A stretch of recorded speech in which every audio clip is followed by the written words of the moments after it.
And now, let's join ace broadcaster Mamode Akugha as he takes us inside the Niger Delta.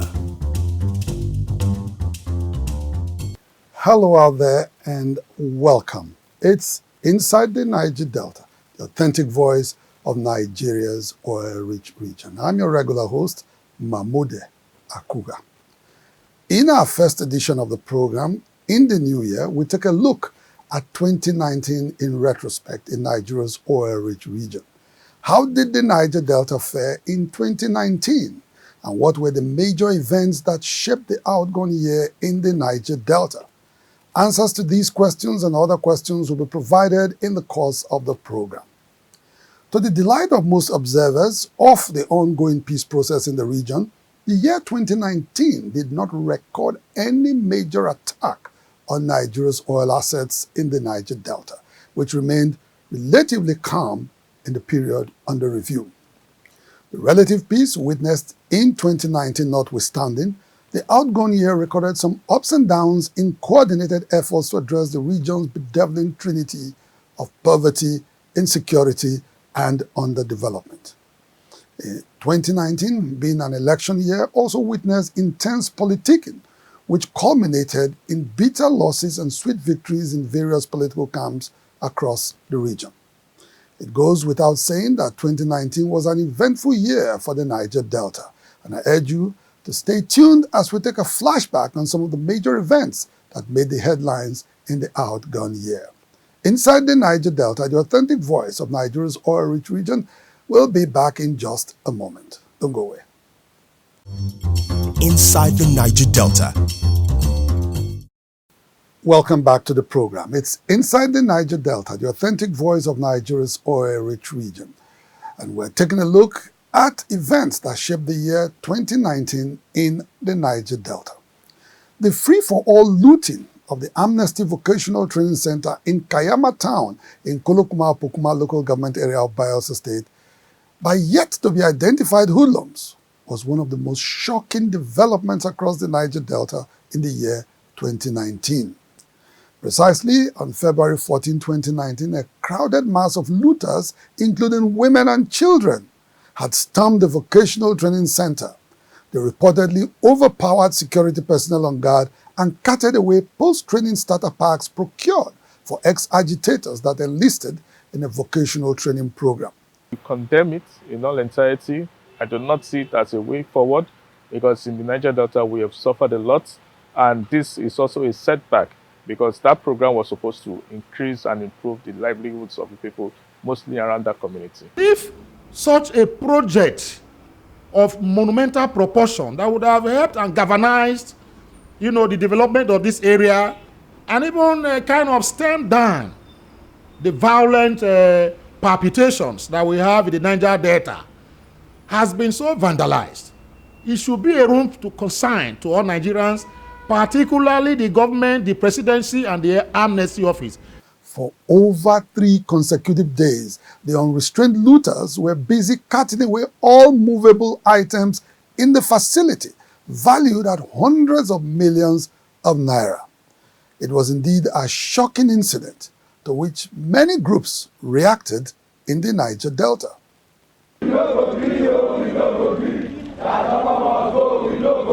Professor Dokbo directed the head of Borough Town Vocational Training Center, Mr. Jude Baboyo, to open the warehouse where supplied items are kept, and they arranged with hoodlums to cut away items previously supplied to cover up their fraud. The move is to enable Dokbo, his frontline men, and the director of procurement and other senior management staff in the amnesty office to claim that the 13 billion worth of supply items have been stolen by hoodlums. For some group of persons to think that Professor Charles Jukubo, a scholar of an international repute, a scholar of international repute, to condescend so low to go and organize to loot items that the federal government spent millions and billions to procure for the empowerment of the people of Niger Delta. I mean, that is unfair.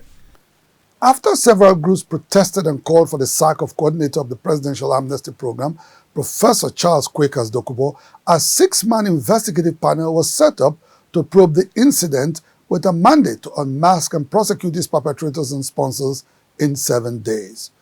Curiously, nothing has been heard from the investigative panel, prompting most observers to conclude that the mindless looting of the Amnesty Vocational Training Center may have become a forgotten issue.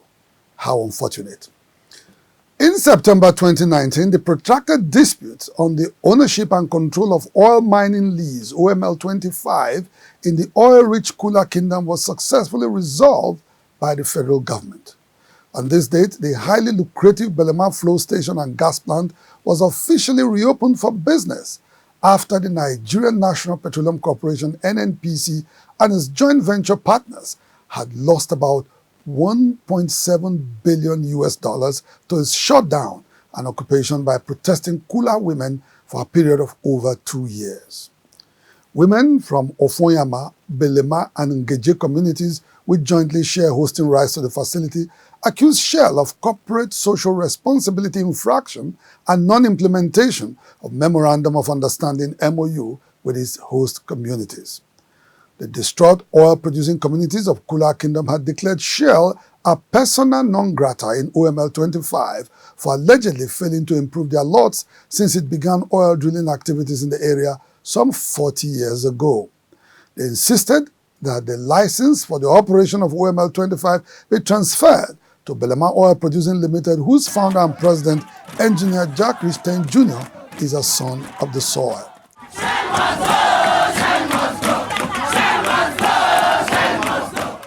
Shell, however, stuck to its guns and asserted itself as the rightful owner of OML 25.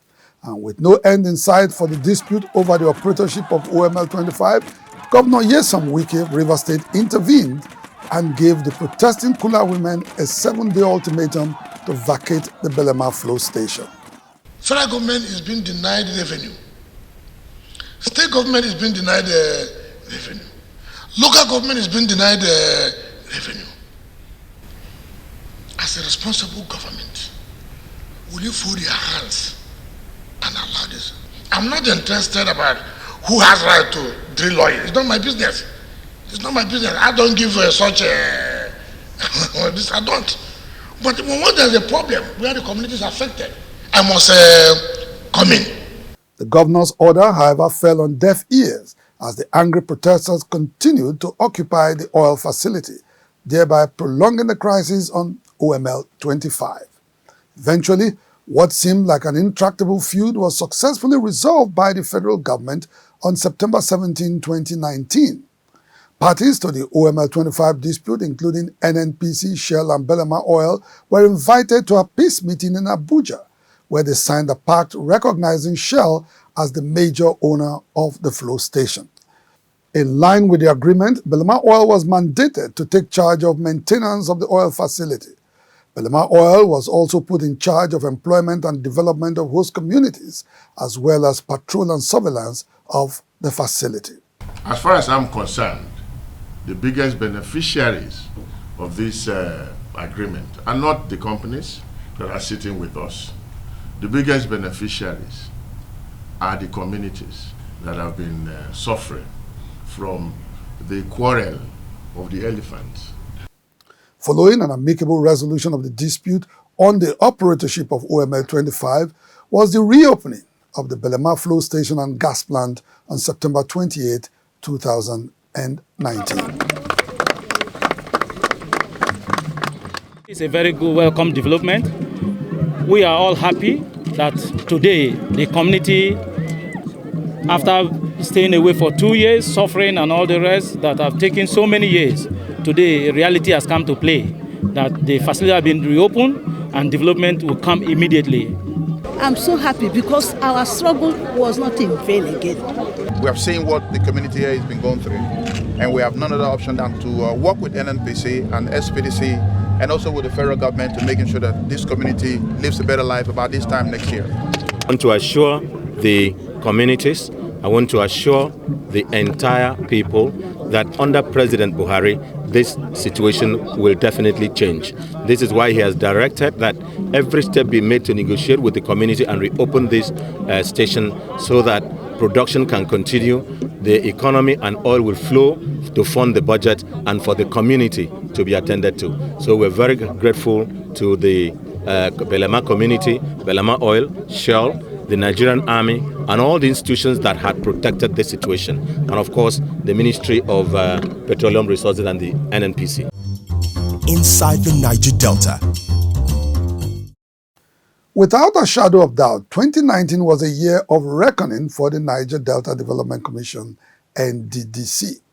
Following several calls for the probe of a commission that is generally viewed as a cesspool of corruption, President Muhammadu Buhari in October 2019 ordered a forensic audit of the commission. According to the presidential directive, all financial transactions in the NDDC from 2001, when it began operation, to 2019 be brought under proper scrutiny. Few weeks after the presidential request for a forensic audit of the NDDC, a three-man interim management team led by Dr. Joy Nunye was inaugurated to oversee the process. The inauguration of an interim management committee had kept in limbo the Dr. Pius Odubu-led board that had scaled Senate's confirmation.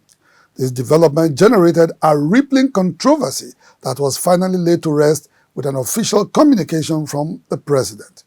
The statement issued by a special advisor on media and publicity, Mr. Femi Adesina, President Buhari ordered a recomposition of the Pius Odubu-led board and gave the Dr. Joy Nunye-led interim management committee a nod to oversee the forensic audit of the NDDC. Mr. President had also vested supervisory powers over the NDDC in the Ministry of Niger Delta Affairs, and this was how some Niger Deltans reacted to President Buhari's decision. The Senate has given us an expeditious screening and confirmation to the board. I do not see any reason why to date the board has not been inaugurated. Who is more qualified to handle a forensic audit than Bernard Okumagba, a well-known financial expert, a man who has served as a commissioner for finance in Delta State, a man who has seen it all in terms of finances. You can't continue to run a board of that nature with interim management committee. So we frown at it and we condemn it. We welcome the forensic audit from day one, ab initio. And we also support any means that will give us transparent and open investigation of the agency. I'm also in support that the NDDC board is put on hold until we have the forensic audit, because there are also accusations of the senators who are in the habit of rushing for the immediate inauguration of the board, because it seems the way they were cleared, the way they were rushing and the way they were behaving shows that they have so much to cover. We don't want any sacred cow. The region wants to know why the NDDC has not been performing well, why NDDC is not being properly run, and what has happened to the huge resources that has been allocated to the NDDC with all the abandoned properties all over the place. The president has finally owned up to say he approved the audit, he approved the committee. So there is nothing to worry about. As regards appointment, no minister can appoint people of that magnitude, particularly when Mr. President has approved an audit without the approval of Mr. President. So Mr. President has finally owned up to say he approved the audit, he approved the committee. Remember, before he traveled, he said that the interim board, that there will be a forensic audit in the NDDC.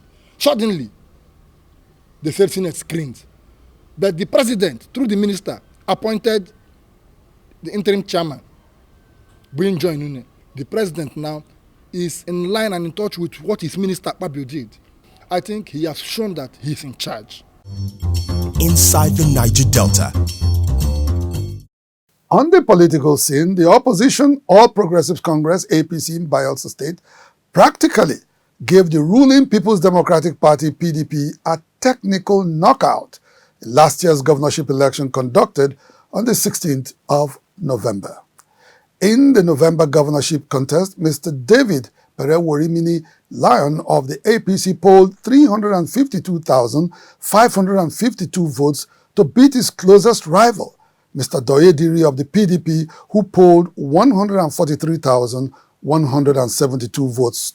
It is only a shameful and laughable act that the votes in Nembe were even higher than the votes scored in Yenagoa, the capital city, where you have more people.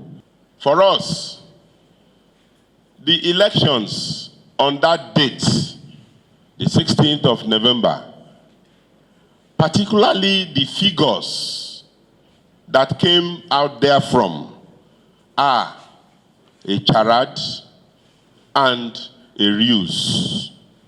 This victory for APC is a victory for the people of Bayelsans. We remain loyal, respectful to South Bayelsans. And we believe Bayelsa has gone through a lot of issues. We are here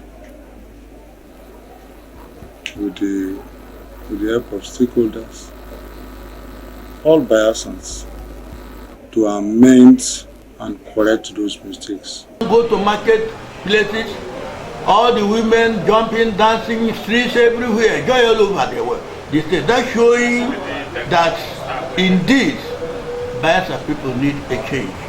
And this change is not from man, because it is not easy to topple a sitting PDP state in Bayelsa. So I think in the book of Ecclesiastes chapter 3, Bible said in everything there is a season. And the season of PDP is over. History was made as an opposition party winning 6 out of the 8 local government areas was able to bring an end to a 20-year rule of the People's Democratic Party in Bayelsa State. The year 2019 ended on a pleasant note for Rivers State, following its recognition as the rightful owner of the highly endowed Soku oil field by the Federal High Court in Abuja. In a suit filed by the Rivers State government in Abuja in 2019, the court had ordered a transfer of Soku oil field from Bayelsa State to Rivers State and directed the National Boundary Commission to rectify an error in its 2002 boundary adjustment and designated San Bartolomeo River as boundary between the two states instead of Santa Barbara River. The legal action taken by the Rivers State government was to enforce a 2012 Supreme Court ruling recognizing it as the rightful owner of the disputed Soku oil field in an earlier suit filed in 2009.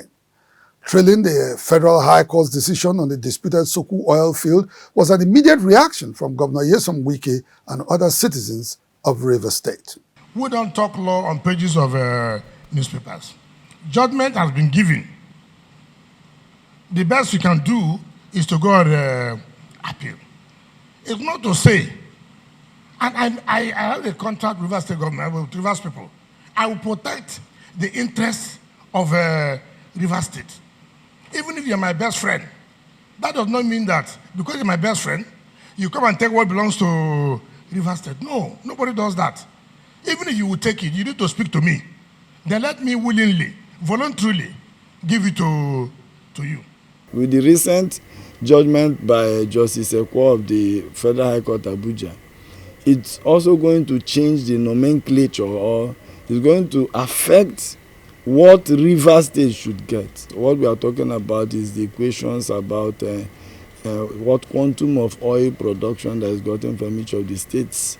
I solely believe, and I am proposing, that the Niger Delta governors should look beyond the era of, crude oil. Because as you are aware, crude oil will soon be obsolete. We should look beyond oil and look into the agricultural sector. We should look into the textile industry, a lot of other sectors that we can build on before the advent of oil in Nigeria. We've been surviving too. There's a need for the states to cooperate economically. There is a serious need. If possible, I am proposing to the Niger Delta governors to jointly call for an economic summit. That's what I'm proposing, because we are the ones that produces the oil that is the mainstay of the Nigerian economy. They should jointly call for an economic summit where they will discuss and streamline other variables other than crude oil, so that in the near future, our unborn children and generation can still have what to sustain on. inside the Niger Delta. The situation, however, degenerated into a verbal exchange between Governor Nyesom Wike and Governor Seriake Dickson. The verbal punches between the two chief executives exposed the deep-rooted animosity that has existed between them for a while. In the 2019 election in Rivers State, what happened in Rivers State, Dickson worked with my opponents. And throughout that period, the national chairman himself knows, but he's from Rivers State, he knows that people were calling all over the country to find out what was going on in Rivers State. Dickson never called one day because of his alignment with the opposition, and which have come out clearly, and I can show proof that Dickson had already made up his mind to go over to APC. I'm not going to sit down with anybody to talk anything as it relates to Governor Dickson. I have no business with the Governor Dickson. In fact, Governor Dickson ought to have resigned from the party by now. I saw the leaders of the state in Bansaku rebuild the party. The National Party should know that. The only option left for that party to be strong in Bayelsa is for Dickson to leave the party. So I don't know what they want to intercede. I don't know what they were waiting for. I'm not going to sit down with anybody to discuss any issue. I'm not going to do that. I am not going to do that. So let it not be that, oh, the party has waited. Waiting to do what? Where was the party when Dickson sold out? Why couldn't they come out and speak out? Governor Dickson, you've killed our party in that state. So what is anybody waiting for? I'm not going to be party to that. And nobody will stop me from taking any action. Nobody will stop me. The party would have waited when they saw fraud, that Dickson was killing the party in Bayelsa State. And he has achieved his aim. He has achieved his aim by making sure that nobody will come after him as a living office next 1.5 months. Do you know the effect of APC winning Bayelsa State? Do you know the effect? And they're talking about waiting in now. So I'm not going to listen to anybody. I'm not going to do that. Governor Wike, whose state is running away from a delineation exercise, now went behind Bayelsa State, filed an action at the Federal High Court without joining Bayelsa, and had that kind of arrangement in a judgment that cannot stand. So we and other interested parties surely will take these matters up. But I want it to be clear, I want my brothers and sisters, my leaders in Calabar land to know that all of these will be resolved in an amicable, brotherly manner. They should not play into the hands of Wike, who wants to promote disunity and hatred in Niger land, because he is promoting an ethnic supremacist political agenda in his state. And I want that recorded, that Governor Wike is deliberately inciting disunity in Niger land because of his ethnic supremacist political agenda, which he knows that Bayelsa, particularly Governor Dickson and my tendency, will not support. He will not directly interfere in the politics of Rivers State as Governor Wike has tried to interfere in the politics of Bayelsa. But the good people of Rivers State, particularly the John Nation, will know what to do at the right time.